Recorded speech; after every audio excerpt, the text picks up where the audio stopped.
നല്ലോല കുടയിൽ ഞാൻ കൂട്ടുനിൽക്കാം.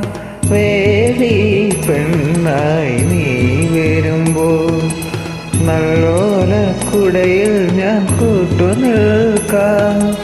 തുളസീദളമായി തിരുമലരടികൾ വീണൻ അമ്പലപ്പുഴേ ഉണ്ണിക്കണ്ണനോടു നീ എന്തു പരിഭവം മല്ലയോതി വന്നു.